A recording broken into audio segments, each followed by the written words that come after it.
Mr. Jerry's back, talking more about his game show idea. These are my Gorilla gloves. I said I had some. It's pretty cool. I might have to take them off to talk about what I want. All right, first of all, the video before the last video, I mentioned the guy from Heat and from RoboCop 2. So I looked his IMDb up. His name was Tom Noonan. And man, I found out that he died February the 14th, or just this last February 14th. He was in a bunch of stuff. The last thing I saw him in was Blacklist, and he was like the stew maker, like a serial killer, the stew maker. And then right before that, he was a big part of the 12 Monkeys TV adaptation. But he's pretty cool.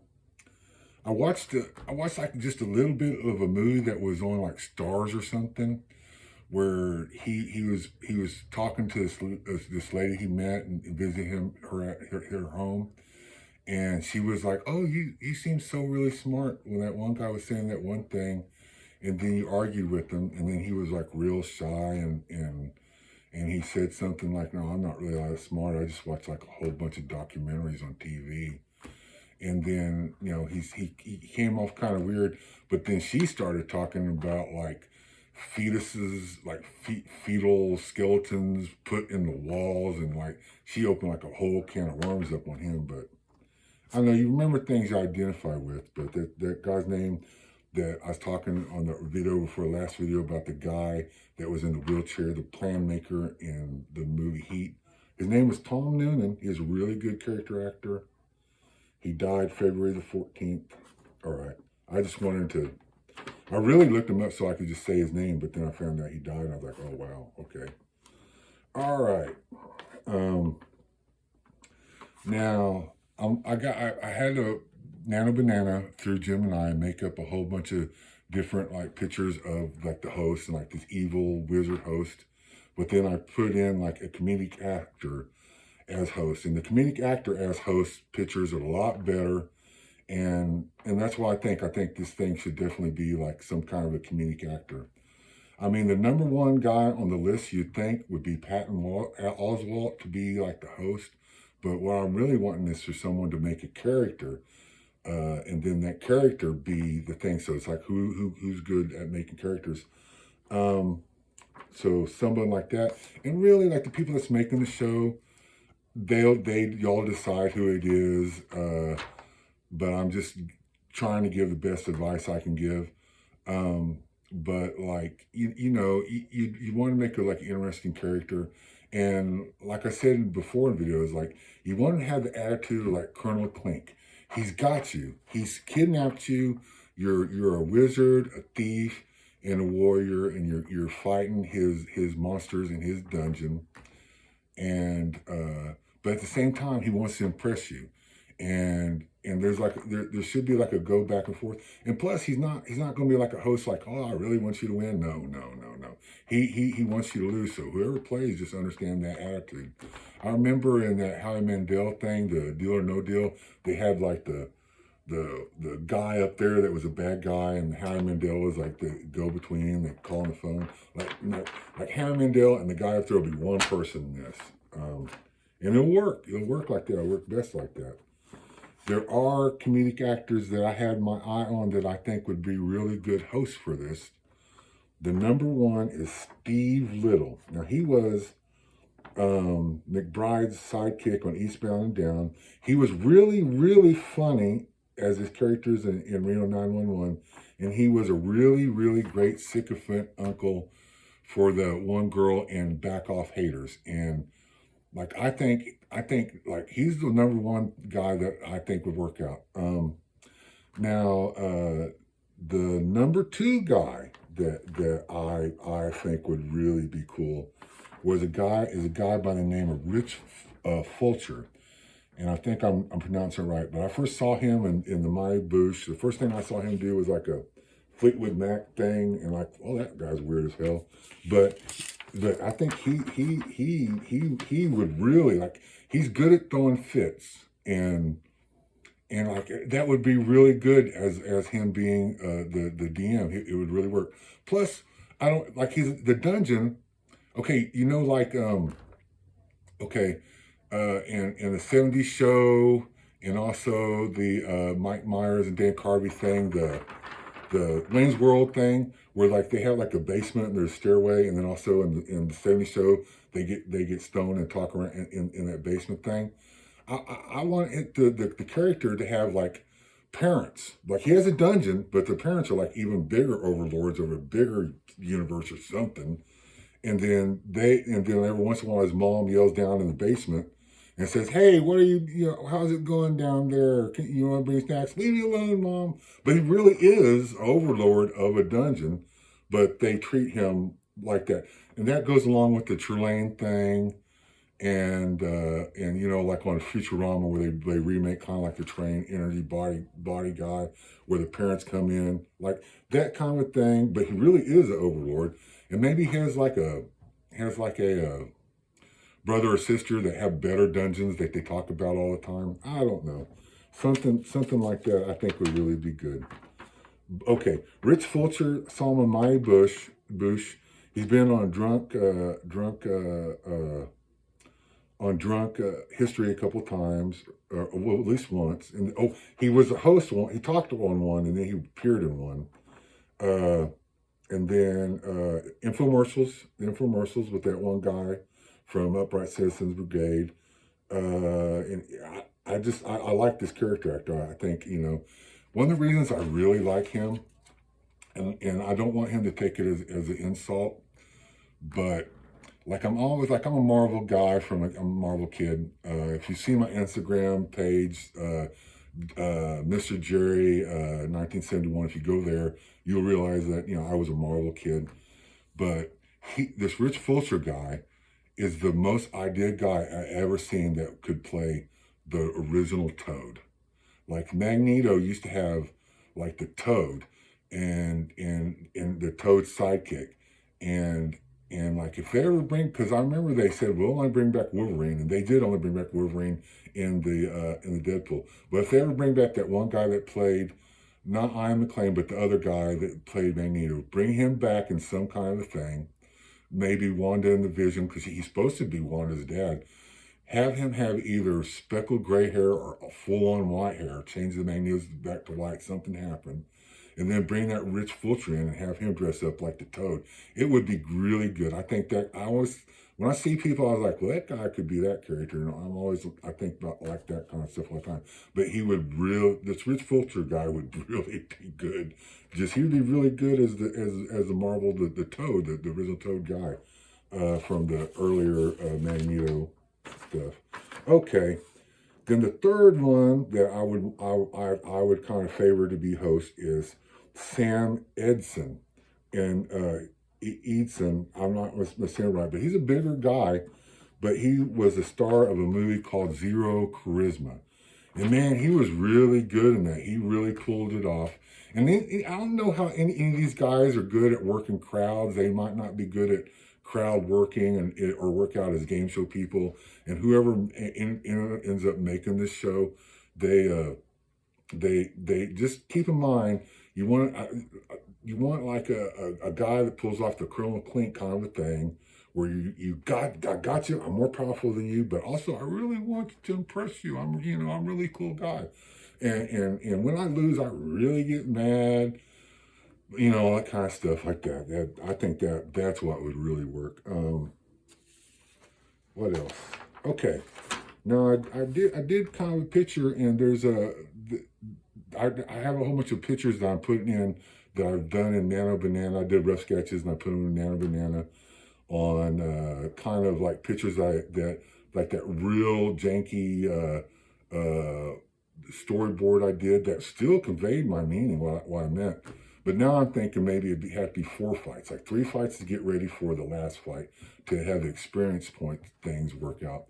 And Lord willing, if I get to, I'll make some more videos about that.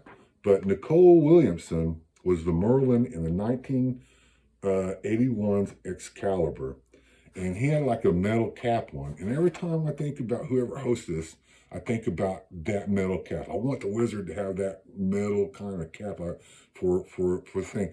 And I think it's part of this Nicole Willis films in the original Excalibur, 1981 Excalibur, but also Ming the Merciless, who's not really a wizard, but he's a really good example of evil wizard, but he's just an evil ruler, I think. Okay. Now I talked before about Disney, and then what would really make it work is for be able to talk like in real time. The contestants talk to whatever's on the screen, whatever monsters appear. But really, it doesn't have to be like that. I'm going to put in a whole bunch of pictures of Etten, which is like a two-headed giant, and you can do this with presets, with video presets like like you preset like a video game, like a recording like a video game, where like this is the reaction if the Etten kills or knocks out the wizard. This is the reaction if the Etten knocks out the thief. This is the reaction if one of the Etten's heads get knocked out. And this is the reaction. And you record just reactions, and if they win, they celebrate like this. Just a whole bunch of like that. So you don't really have to have a real-time thing, which might be super difficult. And they could still do like, on some of the things, still have like the Muppets.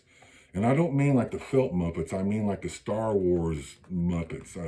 Like what they made in that creature shop competition thing.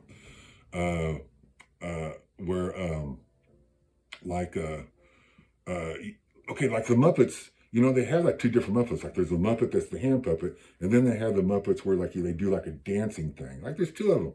Well, they make two different Muppets. It'll be like the Muppet that is the AI Muppet, and it goes through all the presets. And then there's the actual Muppet, which is a guy controlling it, was videotaped and made into the AI Muppet that worked. And then later on, after the actual game show part, which is real time contestants doing the game show, later on, like you have like excerpts of happenings, kind of like the original Muppet Show. And I've seen the new Muppet Show, and I like it. It's got like it's Miss Piggy's show now, and she's like a talk show host. I like how it is, and I like what they did with it. I thought it was really good. But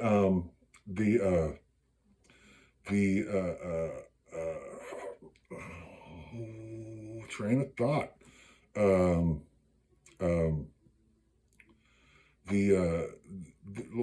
Like in the original Muppet Show, when the cast person or whatever character gets off stage, they talk to Kermit out there, and sometimes they visit the dressing room. So you film the real time video, the real time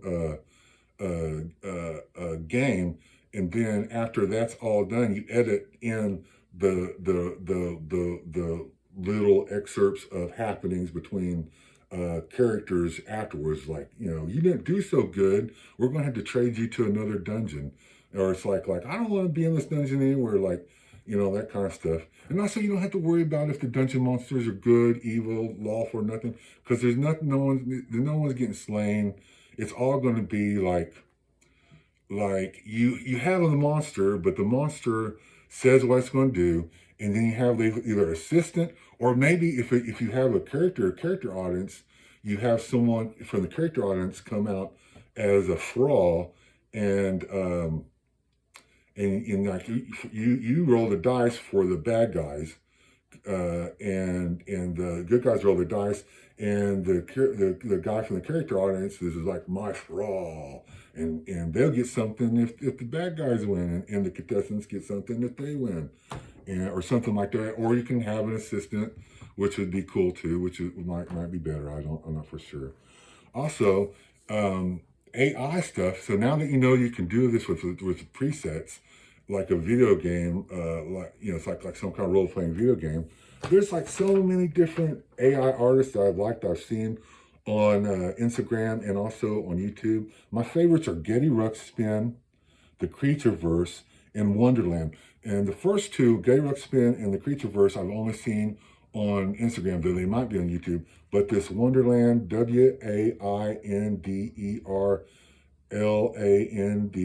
is also got a YouTube thing, and it's like a Dark Souls thing. And then it shows you like choose your sidekick, and it has like a bunch of stuff like that.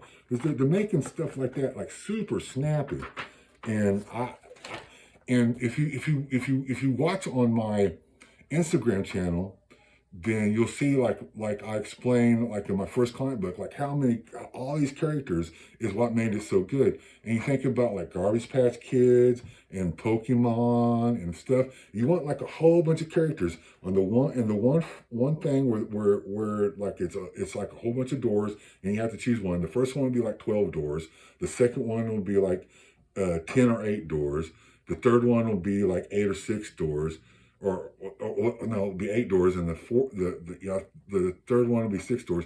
And then before the game starts, you show them the end thing will have 3 doors, and the 3 doors will have the high power monsters that they can, if they beat these monsters that they choose the doors they go through, then they beat those. They get experience, and they can choose different powers and stuff to help them. So they can kind of plan around who they might have to fight on the third thing, and even then they have to pick one of the doors, and they might not get the guy they planned for, and you might be able to sell them like some kind of perks or something along the way. Okay, something else. Is there anything else on this one? I'm gonna put a whole bunch of like pictures I did on Nana Banana, and y'all are just gonna have to look through them and figure out which applies to what thing I said. It should be pretty easy. But that's it, YouTube. Thank you very much. See, we see my cool hands? Get you, you know. I like them. I like this. I got this. This is actually Gorilla. Like, I had the receipt, but it's like Sarganies or Raganis, something Ganies. And I got these offline. I really like these. I like this mask too. I wanted one that had like more hair and like a gorilla that didn't have all the teeth, but they didn't have that. They had like a chimpanzee looking guy, but I didn't want to be a chimpanzee. I wanted to be a gorilla. So that's it. So I'm Mr. Jerry, the gorilla with the magic hat, and I just laid a whole bunch of stuff on you in a short period of time, and you can be sure there's 10 things I forgot to talk about.